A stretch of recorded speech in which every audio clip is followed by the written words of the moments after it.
شیعہ نہیں، آپ کہہ رہے ہیں نہیں رکھتے، رکھتے ہیں لوگ. نہیں میں شیعہ کی بات کر کراچی میں کتاب لکھی گئی یزید رحمۃ اللہ علیہ. سر میں شیعہ نے لکھی نہیں، شیعہ نے نہیں لکھی. آپ تو کہہ رہے ہیں کہ نہیں رکھا جاتا. میرا سوال ہے کہ کتنے شیعوں نے اپنا نام یزید یا شمر رکھا ہے؟ شیعہ تو نہیں رکھیں گے. نہیں رکھیں گے.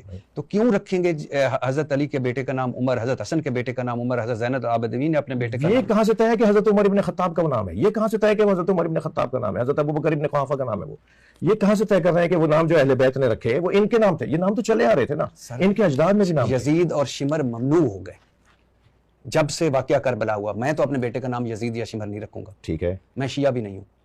تو کیوں رکھے ان لوگوں نے اس لیے کہ ان کے نام اگر اتنی بڑی ناراضگی تھی؟ پہلے تو یہ مانتے نہیں تھے نا جی علی نے اپنے بیٹوں پر ابو بکر عمر عثمان نام رکھے ہی نہیں ہے. انہیں کیا پتا کہ نیٹ کا زمانہ بھی پیچھے سے آ رہا ہے. 2-4 بٹن لگانے سے کتابیں ساری کھل جائیں گی. یہ کتاب تمہاری ہے، بیٹا علی کا ہے نام ابو بکر ہے، بیٹا علی کا ہے نام عمر ہے، بیٹا علی کا ہے نام عثمان ہے. جب انہوں نے خود کو بند گلی میں پایا، دائیں بائیں دیکھ کے کہنے لگے ہاں علی نے نام رکھے تھے، لیکن شکر ہے یہاں تک تو آ گئے، باقی تھوڑا ہے. کہتے علی نے نام رکھے تھے، لیکن اس دور میں ابو بکر عمر عثمان صرف یہی تھوڑی تھے. ابو بکر عمر عثمان نام کے اور بھی بہت سارے لوگ تھے. علی نے بیٹوں پہ ابو بکر عمر عثمان نام ضرور رکھے تھے، لیکن ان خلفاء کی نیت کر کے تھوڑی رکھے تھے. وہ جو دوسرے لوگ نہیں تھے، علی کی نیت وہ تھی. میں نے کہا تم نے تو مسئلہ ہی حل کر دیا، تم بھی اپنے بچوں پر نام ابو بکر عمر عثمان رکھ لو.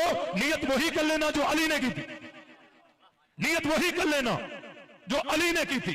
حضرت علی اپنے بیٹے پر نام ابو بکر رکھے اور تو ابو بکر نام سے چلتا ہو، میں تجھے کیسے مانوں تو علی والا ہے. علی اپنے بیٹے پر نام عمر رکھے، تو عمر نام سے چلتا ہو، میں تجھے کیسے مانوں تو علی والا ہے. علی اپنے بیٹے پر نام عثمان رکھے اور تو عثمان نام سے چلتا ہو، میں تجھے کیسے مانوں تو علی والا ہے. علی کا راستہ الگ ہے، تیرا راستہ الگ ہے. ہم کل بھی حیدری تھے، آج بھی حیدری ہیں. بھائی واہ ماشاءاللہ، ارشاد بھٹی صاحب نے ایک بار پھر 6 لگا. یہ بہت اچھا سوال پوچھا ہے، کیونکہ اہل تشیع میں میرے بہت سے دوست ہیں، لیکن ان سے میرا اختلاف ہمیشہ یہی رہا ہے کہ وہ خلفائے راشدین کو نہیں مانتے. اور چند ایک لوگ ایسے ہیں جو حضرت ابو بکر صدیق، حضرت عمر فاروق رضی اللہ تعالیٰ عنہ، حضرت عثمان غنی رضی اللہ تعالیٰ عنہ کو گالیاں دیتے ہیں. لیکن ہم نے بچپن سے لے کے آج تک صرف ایک ہی چیز سنی ہے کہ یہ ان ناموں کو گالیاں دیتے ہیں، جبکہ حضرت علی رضی اللہ تعالیٰ عنہ نے انہی ناموں سے اپنے بچوں کے نام رکھے تھے. تو کیا یہ ان کا پاس نہیں رکھ سکتے؟ ویسے ہی حضرت علی کو بہت پرومیننٹ شخصیت مانتے ہیں، اور الحمدللہ وہ ہیں بھی. بہت عقیدت ہے ان کی حضرت علی کے ساتھ، بہت محبت ہے. حضرت علی کے نام پہ ان کی جان قربان ہے. لیکن جس دین پر وہ عمل کرتے تھے، یہ اہل تشیع لوگ اس دین پہ عمل کیوں نہیں کرتے؟ یہ بھی اپنی اولاد کے نام عمر، ابو بکر، عثمان کیوں نہیں رکھتے؟ مطلب یہ کیا حضرت علی سے زیادہ محبت کرنے والے لوگ ہیں اللہ اور رسول صلی اللہ علیہ وآلہ وسلم سے، یا نبی کے گھرانے سے جتنی محبت ان کو ہے کہ حضرت علی کو نہیں تھی؟ اس چیز کا جواب جو ہے نا آپ نے کمنٹس میں ضرور دینا ہے. اور once again thank you so much Irshad Bhatti صاحب اور وہ جو مفتی صاحب بعد میں آئے ہیں. آپ نے بہت اچھا سوال اٹھایا اور بہت اچھی طرح سے اس کا جواب دیا. بہت بہت شکریہ. چچا ہم کس نبی کی امت میں ہیں؟ ان سے پوچھیے، آپ کو نہیں معلوم ہے کہ ہم کس نبی کی امت میں ہیں؟ ہم تو مزار شریف کا گھوم کے دیکھا. مزار شریف کا گھوم اس کی امت میں خواجہ صاحب بادشاہ ہیں تو ان کی امت میں ہوں. نماز کبھی پڑھی ہے؟ صبح شام کی، عشاء کی، مغرب کی، مغرب کی، عشاء کی، صبح شام کی، مغرب کی کتنی رکعتیں ہوتی ہیں؟ ہم تو 4 لیتے ہیں، 4 یار ہیں محمد کے. لنگر بناتے ہیں خواجہ صاحب کا. خواجہ صاحب کا لنگر. ہاں جی ہاں، ایسے انہیں ترقی ملے اور خوب کامیابی ہوئے. اچھا، ہمارے نبی کا نام یہ بھی نہیں مجھے، میں پہلی بار آئی ہوں. ہے، مطلب نبی کا نام بھی نہیں معلوم؟ نہیں مجھے یہ ہے مسلمان. ہاں مسلمانوں کا.